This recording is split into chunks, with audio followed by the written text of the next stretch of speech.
8장 1절로 4절 말씀을 중심으로 해서 기적의 중심이 되자라는 제목으로 함께 말씀을 나누도록 하겠습니다. 신앙생활은 기적이라고 말할 수가 있습니다. 기적은 결코 이성적으로 판단하거나 또 계산할 수 없는 일이죠. 도저히 믿어지지 않는 일을 믿고 하나님이 하신 놀라운 일을 믿는 것, 이것이 믿음입니다. 그 믿음 가운데 하나님을 바라보고 사는 것, 우리 신앙인의 모습입니다. 출애굽기 14장에 보면요, 이스라엘 백성들이 출애굽할 때 홍해가 갈라졌어요. 이 놀라운 기적을 어떻게 믿을 수가 있겠어요? 사람의 생각으로는 이해가 불가능한 일이에요. 이해되지 않는 일이에요. 그러나 하나님을 믿으면 지극히 가능한 일인 줄 믿습니다. 여호수아 6장에도 보면요, 여리고성 함락작전도 마찬가지입니다. 여리고성이 무너질 때 폭탄이나 미사일로 무너진 게 아니에요. 하나님께서 이스라엘 백성들에게 명하시면서 성주의를 돌라고 말씀하셨어요. 매일 한 바퀴씩 엿새 동안 그 성을 돌라고 말씀하셨어요. 그리고 7째 날에는 7번 돌게 하셨어요. 그리고 제사장의 나팔소리와 함께 크게 외칠 때 성이 무너질 것이라고 말씀하셨어요. 여러분, 세상 사람이 들으면 얼마나 무서운 얘기입니까? 얼마나 정말 가당치 않는 그런 세상 사람 보기에 그런 얘기예요. 여기에는 무슨 계획이 있는 것도 아니에요. 어떤 기술을 써서 여리고성을 함락한 것도 아닙니다. 군사작전을 한 것도 아니에요. 아무것도 없어요. 세상 사람들이 보기에 조롱하고 놀리는 그런 일들을 하나님께서 명령하신 것입니다. 그런데 보십시오. 이스라엘 백성들이 매일 하나님의 말씀에 순종해서 그 여리고성을 돌았습니다. 그리고 나팔소리와 함께 순종해서 외쳤어요. 여러분, 성이 어떻게 되었을까요? 성이 무너졌을까요? 안 무너졌을까요? 성이 무너졌습니다. 여리고성, 그렇게 든든한 여리고성이 순종을 통해서 무너진 줄 믿습니다. 여러분, 여리고성의 이 기적은요, 인간의 논리나 이성적으로 봤을 때는 불가능한 일이에요. 설명할 수가 없어요. 그러나 하나님의 방법대로 할 때 여리고성은 무너진 줄 믿습니다. 어떻게 무너졌습니까? 믿음대로 역사하신 것입니다. 하나님께서 말씀하신 대로 믿고 순종할 때 그 견고한 여리고성이 무너진 줄 믿습니다. 여러분, 하나님은 이런 하나님이세요. 하나님은 세상 사람이 이성적으로 판단했을 때 도저히 불가능한 일이라고 하지만 우리 주님이 그 불가능한 것도 하나님께서 하시면 여리고성도 무너진 줄 믿습니다. 하나님이 역사하시면 기적이 일어나는 것입니다. 여러분, 믿음의 사람은 눈으로 보지 못하고 귀로 듣지 못하고 마음으로 생각지 못하는 그 일을 여러분, 하나님, 우리 하나님은 놀랍게 역사하시는 거예요. 그 사실을 믿는 게 신자인 것입니다. 오늘 본문은 이와 같은 기적의 역사가 일어나는 장면을 말씀합니다. 어떤 이야기일까요? 나병 환자가 예수님을 만나서 고침을 받은 사건을 말씀합니다. 우리가 알다시피 이 나병은요, 저주받은 병이라고 성경에서 말씀합니다. 나병에 걸리면 약도 없고요, 또 치료할 수도 없는 불치병이에요. 눈썹도 빠지고 손가락, 발가락도 녹게 되고 떨어져 나가요. 코도 문드러집니다. 그러다가 죽는 병이 이 나병이에요. 현대에 와서는 치료가 가능하지만 그 시대만 해도 가정으로부터 또 사회로부터 공동체로부터 격리되어서 살아야만 했던 아주 비참한 병이었습니다. 그런데 오늘 본문에 보면 나병에 걸린 병자가 예수님께 나와서 깨끗함을 잊게 되었어요. 4절에 보면 예수께서 이르시되 상가 아무에게도 이르지 말고 다만 가서 제사장에 내 몸을 보이고 모세가 명한 예물을 드려 그들에게 입증하라 하시니라. 이 나병 환자는 예수님으로부터 은혜를 입어서 깨끗함을 받았어요. 도저히 일어날 수 없는 일이 이 예수님을 만나서 기적처럼 해결된 것입니다. 여러분, 그렇다면 문둥병자는 어떻게 해서 고침을 받았을까요? 첫 번째는 자기 문제에 분명한 인식이 있었습니다. 나병 환자는 자기 문제가 무엇이다 라는 분명한 인식을 갖고 있었어요. 여러분, 문제를 아는 것과 모르는 것은 하늘과 땅 차이예요. 문제를 아는 사람은 풀 수 있는 길이 열려요. 하지만 문제 자체를 알지 못하면 해결조차 받지 못해요.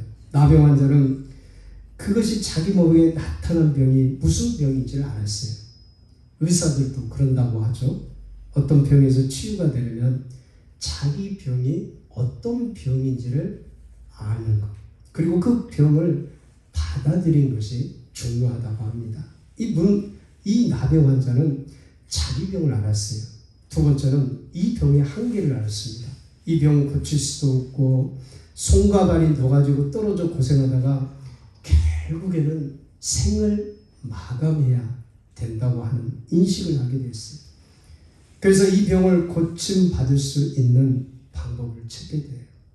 여러분, 그 방법이 무엇이었을까요? 세상에는 방법이 존재하지 않았어요. 당시에는 이 나병 환자를 고칠 수가 없었어요. 바로 나병 환자가 찾았던 방법은요, 우리 예수님께 나아간 줄 믿습니다. 예수님을 만나지 않고서는 나병 환자가 치유가 될 수 없다고 하는 것을 이 나병 환자가 알았다고 하는 거예요. 예수님을 만나야 해결을 받을 수 있다고 하는 것을 나병 환자가 깨닫게 된 거예요. 사랑하는 여러분, 우리가 인생 살다 보면 원치 않게 병에 걸리거나 여러 가지 문제로 가슴 아파할 때가 있어요. 다행히 내가 해결할 수 있는 것이라면 내가 해결하죠. 그런데 내가 해결할 수 없는 그런 문제라면 어떻게 되겠어요? 내가 나서도 해결할 수 없는 문제라면 우리 주님께 들고 나가야 될 줄 믿습니다. 우리 주님이 치료자인 줄 믿습니다. 예수님이 치료하시는 분이에요. 여러분, 우리가 삶의 어려운 애환이나 고통이나 환난이나 큰 근심과 걱정이 있을 때 문제 해결되시는 주님께 들고 나갈 수 있기를 축복합니다. 예수님께 소망을 둬야 돼요. 그분이 우리 모든 문제 해결의 방법의 치료자입니다. 어떤 분은 그럽니다. 문제가 생기면 자기가 해결을 하려고 그래요. 그러다가 고생하다가 천부여 의지함, 의지 없어서 하고 나중에라도 나아가요. 물론 그것도 다행이죠.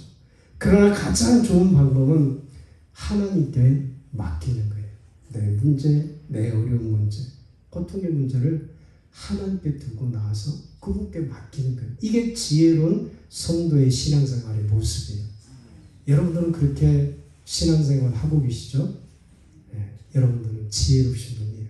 베드로전서 5장 7절에 보면 너희 염려를 다 주께 맡기라. 이는 그가 너희를 돌보시니라. 너희 염려를 다 주께 맡기라고 말씀하고 있습니다. 염려가 무엇일까요? 우리가 생활 속에서 살아갈 때 고난의 문제라든가 근심의 문제라든가 삶의 걱정, 모든 문제를 포함해서 우리가 겪는 걱정거리의 그 문제들을 말하는 거예요. 그런데 하나님은 주의 자녀들이 그런 문제를 만났을 때 주님께 맡기시면 돌봐주신다고 말씀합니다. 그 문제를 주님은 외면치 않고 우리 문제 하나하나를 주님께서 맡길 때 돌봐주시고 해결해 주시는 분이라고 하는 거예요. 분명한 문제 인식을 했다면 그렇다면 뭘 해야 되는가? 여러분 기도할 수 있기를 바랍니다. 하나님은 기도하는 자에게 은혜를 주셔요. 기도하는 자에게 삶의 근심과 염려를 해결해 주십니다. 기도하는 자에게 능력을 주시고 기도하는 자와 주님은 함께 하셔요.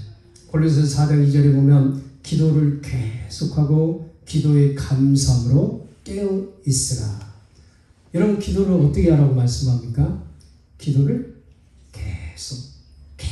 계속하고 깨어 있으라고 말씀하잖아요. 기도는 여러분 쉬는 게 아니에요. 기도는 계속해서 하나님과 우리 성령님과 교제하는 거예요. 그 기도를 통해서 우리가 하나님께 나아가는 겁니다. 여러분 사도행전을 보면은요, 사도들이 기도할 때 성령께서 놀라운 일을 행하시는 겁니다. 사도행전 3장에 보니까 성전 미문에 앉아있는 이 안진뱅이가 기도할 그 시간에 거기서 구걸하고 있었어요. 베드로가 요한이 기도하러 갈 때 그 안진뱅이를 보고 예수 그리스도 이름으로 안진뱅이를 일으키신 줄 믿습니다. 여러분 기도할 때 하나님은 놀라운 일들을 이루어가는 거예요. 여러분 사도행전 13장 이후에 보면요, 이 사도 바울의 놀라운 사역들, 하나님께서 사도 바울을 통해서 사용하시는 놀라운 활동들을 이 사도행전 13장 이후부터 기록을 하고 있는데요. 사도행전 16장 13절에 보면 이렇게 말씀이 기록되어 있어요. 안식일에 우리가 기도처가 있는가요? 문 밖 강가에 나가 거기에 앉아서 모인 여자들에게 말하더니, 이 말씀은 사도 바울이 아시아에서 복음을 전하려 하다가 성령께서 유럽으로 인도를 하셨어요. 그래서 처음으로 이 빌립보 성이라고 하는 성에 들어가서 복음을 전하는데, 사도 바울이 빌립보 성에 들어가서 가장 먼저 했던 것은요, 다른 게 아니었어요. 먼저 기도처를 찾았어요. 왜 기도처를 찾았을 거예요? 하나님께 기도하기 위해서입니다. 하나님의 큰 복음의 사역을 위해서 기도처를 찾아서 하나님께 기도한 줄 믿습니다. 이 얘기는 사도 바울이 하나님께 기도하며 일을 시작했다고 하는 것을 알게 돼요.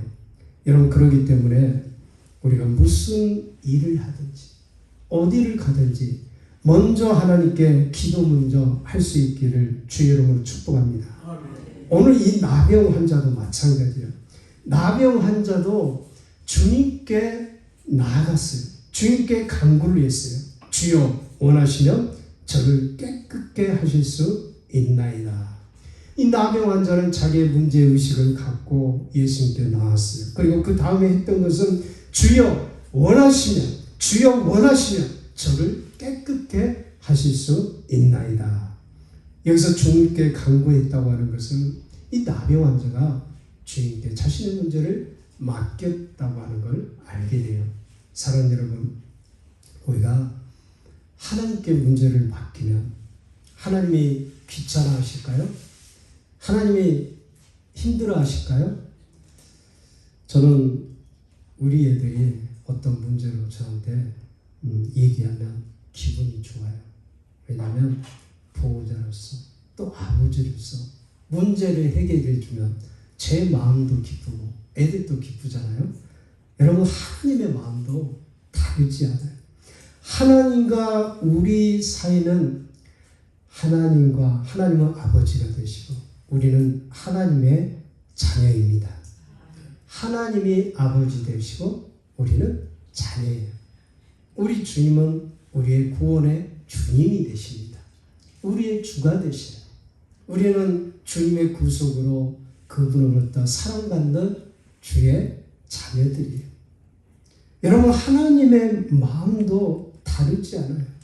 주님은 날마다 여러분하고 교통하고 싶고 교제하고 싶고 만나주고 싶고 어려운 문제를 만나면 그 어려운 문제를 해결해 주고 싶어 하신 분이세요. 우리 혼자 그 문제 때문에 끙끙 앓고 고통스러운 그 애쓰는 모습을 주님은 보기 원치 않으세요. 힘들어하는 걸 원치 않으세요. 이 마음이 우리 주님의 마음인 줄 믿습니다. 이 마음이 우리 주님의 사랑의 마음이에요. 여러분을 지극히 사랑하는, 여러분과 함께 하시고 여러분들의 어려운 문제를 해결해 주고 싶은 그 주님의 마음이 여러분들에게 있는 거예요. 왜 그럴까요? 여러분들을 사랑하시기 때문이에요. 주님은 여러분 한 사람 한 사람을 주님이 핏값으로 사실 영원이에요. 이 세상과 비교하거나 바꿀 수 없을 정도로 가장 귀한 사랑하는 여러분들인 줄 믿습니다. 주님이 그 어떤 것으로도 여러분과 바꾸지 않아요. 그만큼 여러분들을 하나님께서 사랑하셔서 보배로운 존재로 삼으신 걸 믿으시기 바랍니다. 여러분 삶의 근심과 염려, 애원과 문제 있으면 그러기 때문에 주님께 맡기라고 하는 거죠. 삶의 무거운 짐 때문에 힘들어하지 말고 정말 다윗처럼 하나님께 토설하면서 하나님 힘들어요. 하나님 고통스럽습니다. 왜 내 인생에 이렇게 힘든 게 많아요? 왜 역경이 많습니까? 왜 고난이 많습니까? 살다 보면 내 뜻대로 되지 않잖아요. 내 바라는 대로 되지 않을 때가 있어요. 그럴 때 우리의 기도에 응답해 주시는 주님께 나아가라고 하는 거예요. 주님께 기도의 제목을 가지고 나아가시기 바랍니다. 여러분 하나님은 자원이 고갈된 적이 한 번도 없어요. 하나님은 우리처럼 힘이 되지 않아요. 여러분들이 간구할 때 그 기도를 다 들어주시고 하늘의 좋은 신령한 복과 이 땅의 기름진 복으로 축복하실 줄 믿습니다. 그래서 요한복음 14장 13절로 14절에도 보면 너희가 내 이름으로 무엇을 구하든지 내가 시행하리니 이는 아버지로 하여금 아들을 인하여 영광을 얻으시게 하려 함이라. 내 이름으로 무엇이든지 내게 구하면 내가 시행하리라. 예수님은 기도하면 구하면 시행하겠다고 분명히 약속하셨어요. 무엇을 구하든지 시행하겠다고 약속하셨어요. 시행한다고 하는 말은 약속을 실행하겠다. 하나님께서 자녀들에게 주신 그 언약과 약속의 말씀을 반드시 기도할 때 응답해 주시겠다. 그 약속을 이루어 주겠다. 확증하셨어요. 여러분, 우리 주님은 신실하신 하나님인 줄 믿습니다. 하나님은 거짓이 없으셔요. 한번 약속하시면 전능자의 입으로 약속하신 거예요. 그 약속을 하나님은 신실하게 이루어 주시는 거예요. 그래서 여러분 삶에 어려운 문제 있을 때 사소한 문제라도 하나님께 들고 나아갈 수 있기를 주의 이름으로 축원드립니다. 세 번째는 확고한 믿음이 있어야 돼요. 여러분 믿음도 여러 가지 믿음이 있어요. 적은 믿음도 있고 큰 믿음이 있어요. 우리가 교회 처음에 나올 때는 얼마나 믿음이 연약해요. 그래서 우리 성도님들이 연약한 성도들은 배려를 해줘야 돼요. 그 믿음을 이해를 해주고. 왜? 연약하기 때문에. 우리는 장성한 분량의 믿음의 사람들이 많잖아요. 우리 전도사님이나 장로님들이나 권사님들이나 집사님들이나 다 전부 다 신앙생활 오래 하시는 분들 많아요. 믿음이 자라있어요. 근데 처음에 오신 분들은 믿음이 너무 약해요. 그래서 우리가 이해하고 포용해주고 수용할 줄 아는 넓은 마음을 가져야 돼요. 그래서 이렇게 작은 믿음도 있는가 하면 큰 믿음도 가지고 있어요. 이 마태복음 8장 23절 이하에 보면요, 이런 얘기가 나오죠. 이 제자들이 배를 타고 이 바다를 건너가고 있었어요. 그런데 큰 풍랑이 일어납니다. 이 일로 제자들이 물결을 보고 두려워해요. 예수님은 주무시고 계셨어요. 예수님을 깨웁니다. 그때 주님이 일어나서 제자들에게 하셨던 말씀은요, 어찌하여 무서워하느냐? 어찌하여 무서워하느냐? 믿음이 적은 자들아. 풍랑 앞에서 두려워 떠는 제자들의 모습을 보고 어찌하여 무서워하느냐, 어찌하여 믿음이 없느냐, 이 믿음이 적은 자들아, 이렇게 제자들 책망하셨어요. 여러분, 믿음이 적으면 주님께 칭찬받지 못해요. 반대로 이 마태복음 8장에 보면 오늘 본문 이 이하절을 보면은 이 백부장의 이야기가 나옵니다. 이 백부장은 하인의 일로 예수님께 나와서 간구를 하게 되죠. 주여, 내 하인이 중풍병으로 집에 누워 몹시 괴로워하나이다. 예수님은 백부장의 얘기를 듣고 백부장이 한테 가서 내가 가서 고쳐준다, 이렇게 말씀하셨어요. 그때 이 백부장이 뭐라고 고백합니까? 주여, 내 집에 들어오심을 나는 감당치 못하겠사오니 다만 말씀으로만 하옵소서. 그러면 내 하인이 낫겠사옵나이다. 내 정도로 이것을 하라면 하나이다.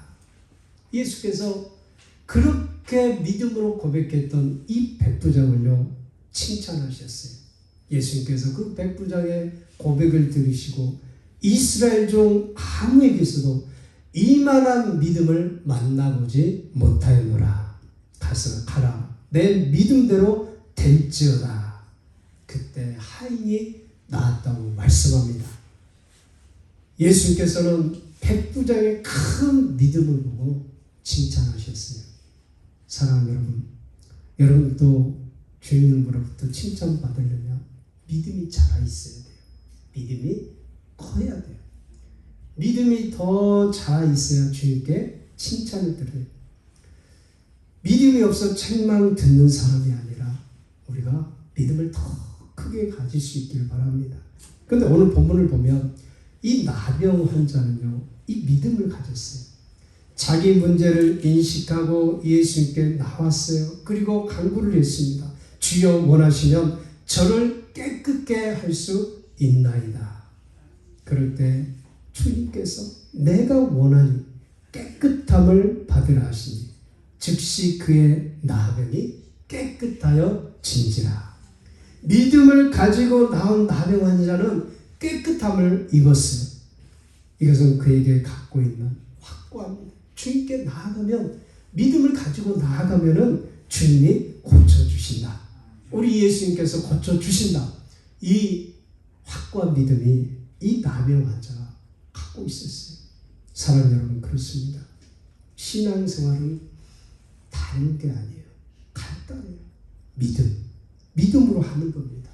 구원을 받는 것도 믿음의 고백을 통해서 주의 자녀가 되는 거예요. 믿음의 그 놀라운 고백을 통해서 병도 치료받는 것이고, 믿음의 고백을 통해서 하나님의 놀라운 기적의 역사도 일어난다고 하는 거예요. 많은 사람들이 예수를 믿는다고 하지만 정작 그 믿음의 중심부에 서있지 못하는 경우가 너무 많아요. 결정적인 순간에 환경을 보고 이 예수의 제자들, 풍랑받은 제자들처럼 흔들려요. 두려워 떱니다. 문제 앞에서 두려워하는 게 사실이에요. 여러분, 왜 그럴까요? 이 믿음이 연약하기 때문에. 그래서 대부분의 많은 사람들이 기적의 가장자리를 돌면서 살아가요. 사랑하는 여러분, 우리는 기적의 가장자리에서만 머물지 말고 기적의 중심으로 들어갈 수 있기를 주의로 축원드립니다. 오늘 본문에도 예수님께서 산에서 내려오실 때 허다한 무리가 예수님을 따랐다고 말씀합니다. 그 안에는 병든 사람도 있었을 것이고, 문제를 시급히 해결받기를 원하는 사람도 있었을 거예요. 가정 문제도 있었을 것이고, 여러 가지 문제도 안고 있었을 것이에요. 그런데 주님은 그 사람들에게 기적을 베풀지 않고 오직 나병 환자에게만 기적을 베푼 줄 믿습니다. 이유가 무엇이었을까요? 나병 환자에게는 주님을 의지하는 주님을 믿는 이 확고한 믿음 때문입니다. 성경 디모데후서 3장 14절에 그러나 너는 배우고 확실한 일에 거하라고 있습니다. 우리가 배우는 일도 마찬가지고 신앙생활하는 것도 마찬가지고 기도하는 것도 마찬가지예요. 주님께 나아가는 것도 마찬가지인데 확실한 믿음으로 우리 주님 앞에 나아갈 수 있기를 바랍니다. 확고한 이 믿음으로 하나님 앞에 들고 나가면 하나님이 우리가 할 수 없는 놀라운 기적을 보여주시는 것입니다. 여러분, 기적의 편들에 우리가 살지 마시고 기적의 중심부에 살아서 올 한 해가 정말 하나님께서 열어가시는 아름다운 성령의 역사가 일어나는 기적의 한 해가 될 수 있기를 주의 이름으로 축원드립니다. 이 시간 우리 함께 기도할 때 하나님, 기적의 하나님을 의지하길 원합니다. 말씀에